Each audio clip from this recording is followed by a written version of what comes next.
Ito po ang palusot ng PSG sa paggamit ni Marcos Jr. ng presidential chopper sa kanyang pag-attend ng concert kamakailan sa Philippine Arena. Ito po ay concert ng Coldplay. Yon, harap-harapan na binanggit na worst traffic ang mararanasan ng kahit sino dito sa Metro Manila. Nakakahiya. Sa bagay, wala na namang kasing hiya ang mga leader ng ating bansa. Totoo yon. Kung may hiya yung mga yan, masangkot lang sana sa isang anomalya, makasuhan ng kung ano man, magsa-step down na yung mga yan. Pero dito sa atin hindi, pabalik-balik pa sa pwesto ang mga honghang. Ganun po kakapal ng mukha ang mga politiko dito sa atin in general. Hindi man lahat, pero 90% sigurado tayo. May potential threat daw.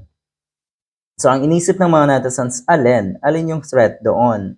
Kung si Marcos Jr. ay nag-travel by land, abay siguro naman gagamit din niya ng wangwang at napakaraming or sigurado mahaba ang convoy niyan. Ibig sabihin na andyan yung security. So ang iniisip, anong threat? Saan dun yung banta? Yung traffic, banta? No wonder, hindi alam ng mga katulad ni Marcos Jr. ang krisis. Ang malaking problema ng traffic. Alam niya na traffic, totoo, maraming nagreklamo pero hindi niya ramdam sa sarili niya.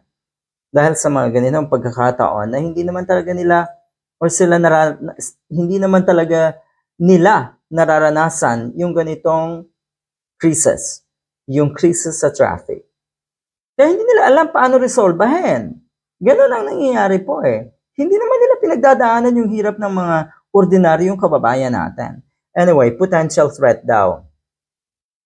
Rason sa PBBM chopper ride sa concert. Yan po ang binitawang salita ng PSG.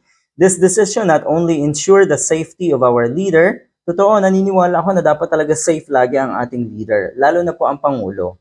Pero ang katanungan kasi dyan, talaga, ang laki-laki ng intelligence funds.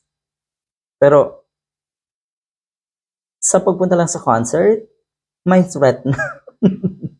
Hindi naman to lugar ng sabihin na natin Mindanao, malalayong probinsya. Hindi naman Dito rin lang po sa Metro Manila at siguradong secured yung area. Dahil nga malaking tao rin, malaking personalidad din yung nasa concert, ang Coldplay nga. Diba?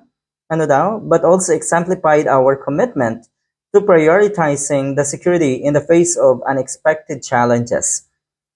Your continued understanding and support for these measures are crucial in maintaining the safety and well-being of our nation's leadership. Ayon kay PSG Commander. Anyway, yun, naniniwala naman ako doon na dapat talaga safe ang Pangulo. Ang problema kasi, threat, kuno yung traffic, talaga lang. Saan doon?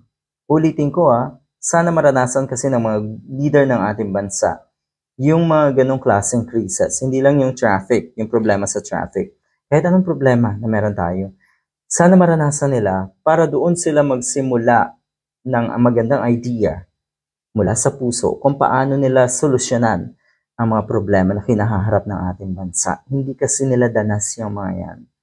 Good luck.